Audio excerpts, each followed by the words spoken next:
horrible storyteller. Just bear with me.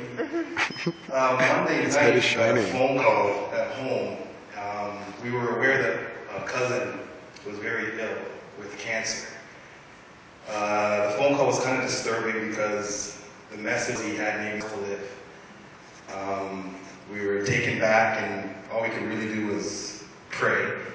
That was our first step, but we went to sleep that night in hopes of getting a chance to see him before he would pass. The Tuesday morning, I had to go to work because I had customers coming in from afar, and I couldn't make any schedule changes, but I had a few minutes to come here to Faith, and I was fortunate enough to have the pastor available in his office to talk to me for about 10 minutes.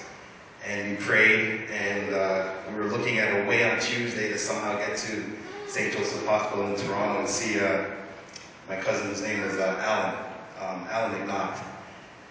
And I'll start off by saying cousin because it'll change in the end. Just hold on, and you'll hear cousin for a while.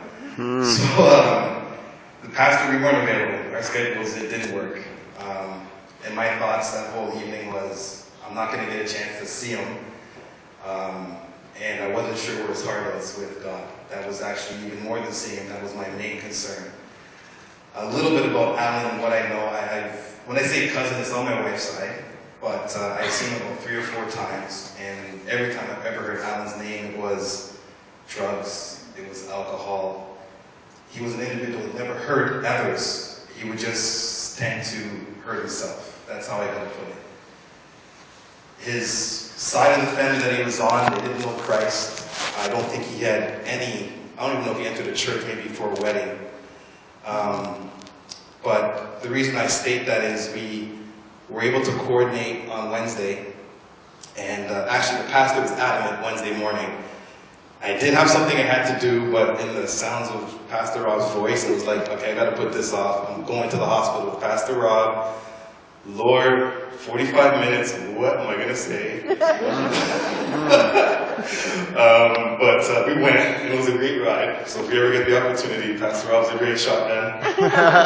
He was watching the speedometer, but we made it there safely. We went to the hospital, and again, I'd seen Alan about 4 times, and Alan was a man of, I would say about 5'10", just short of 200 pounds when I saw him. We got to the hospital door of the room that he was in, and the pastor looked at me and says, "Do you see him?" And there was a man laying in the bed. The first bed was a set of headphones on with his eyes closed. I looked at Pastor Rob and he said, "I don't see him." It was him. I think he was maybe 75 pounds. And he looked, he's 48 years old, he looked 110. And I'm saying that there was nothing in him. He called my name, which stirred my soul. You don't understand how it shook me when this individual who I was just going to walk by called my name and said, "Dale." And he kind of reached out, and then I knew that was Alan. We stepped in the room, and he was crying. And I tried not to cry because I'm a man with emotions. So I turned my head, quickly wiped away my tears, and that's when the Lord, through Pastor Rob, took over. And we started out with just a conversation and a warming up. After the handshakes and the hug. And the reason why the pastor has me up here is just want to say, again, this is a person who Christ was just Christmas, right? That's what the message meant to him. And I don't even know if it went that far. And the scary thing is I heard, I forgot to share with the pastor, was our fear was that he would leave the hospital to get his last score.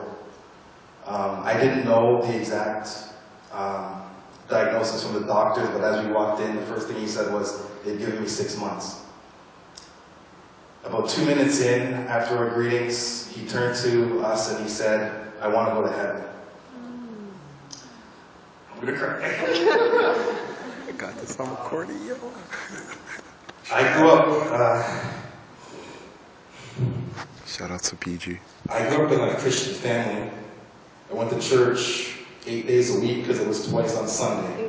That's right. Some of you are with me. That's right.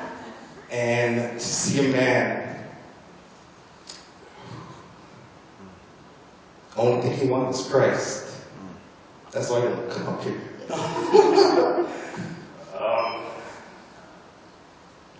Before we got there, the pastor said, "You said you want to go to heaven. I can help you, but I can't make you. You've got to want it." And I was thinking to myself as I sat there saying, man, if I could touch the hem of his garment, would I say to Jesus, I want to go to heaven or I want to be healed? Not a word from Alan was about his illness. He was concerned for his soul. And to know a man that was so far from God, and when I say far from God, again, it was drugs were his God.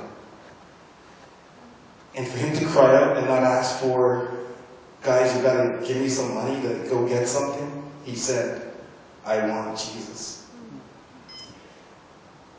Pastor Rob again said, I can bring you there, but you've got to want it. And he said to Pastor Rob, I want it.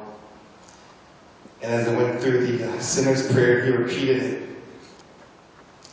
It just stirred in me, and I said, God, forgive me.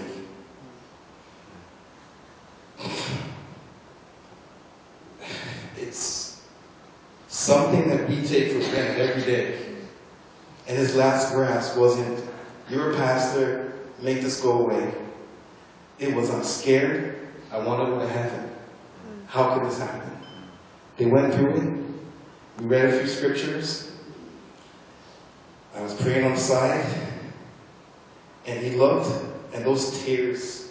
Some people say it, and I'm telling you, like I've been to so many funerals, so many events at churches, but for people to sit and witness it, his tears of fear, and after saying that he was scared, were tears of joy. This is part one of the story. I'm going to be quick. His last thing he said, again, there was no ask of, I want this to go away, this cancer. It was, I want salvation. And he received it. And Pastor Rob reassured him that he will be in heaven. And the tears went from tears of fear to tears of joy. One thing he did ask was, he goes, Pastor, and you didn't catch this, but his dad, my uncle, is Bob. And I don't know if you caught that he was calling me Bob. He started calling Pastor Rob Bob because he wanted to go home and see his father and his mother, his brother, sister, and nieces one last time. We sat there, and at the time that we were sitting there, he didn't know the message that I got, that it wasn't going to happen. He was too critical. They didn't feel it was necessary to transport him to Sault Ste. Marie. Sorry? Yeah, sorry. He lives in Sault Ste. Marie. I'm sorry to confuse you. So he's in Sault Ste. Marie. We're the only family that were available for him in Toronto. So his family was always Sault Ste. Marie. And he wanted to go back to Sault Ste. Marie to one last time see his family. The message that I had gotten earlier was that it wasn't going to happen. He was too critical, and they just like it was a waste. That's pretty much what they had said. We left the hospital, and Pastor Rob looked at him and said, we'll pray about that.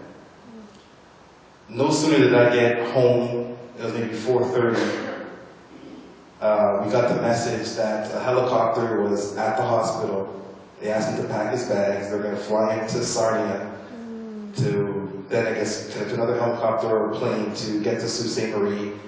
And they had a bed for him available in a brand new hospital where his family could see him. This is the last piece of the story, I promise. He was dropped off at the airport, and I don't know how this happens, but somehow it did. And there was a miscommunication, and for 4 hours he sat, and no one was there for him. This is a man who at any given opportunity would have sought out drugs. It was his opportunity. He was at the doors. He could have walked down the street, had some money in his pocket. When everything was coordinated, they figured it out that he actually landed. And they finally got a hold of him 4 hours later. His father looked at him and said, man, we were so scared. We thought you ran out and got your last score. And he said to his father, who's not a Christian and not saved, he said, I did get something. I got Jesus. And he said, I don't pray. I don't really know how to read that Bible. But I did remember there was a few lines that Pastor Dale said at the hospital, and I just kept repeating it for 4 hours. I just want to say that God is good. His mercies endure. And the one thing that I repeated to myself the last few days was, we will search for Him.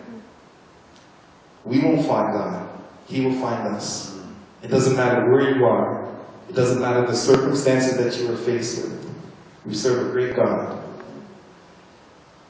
And if you can remember Alan, if you can remember the family, and for those of you who might have an Alan in your family, lift them up because it's not too late. God is all powerful. He's almighty. His mercies endure forever. Amen.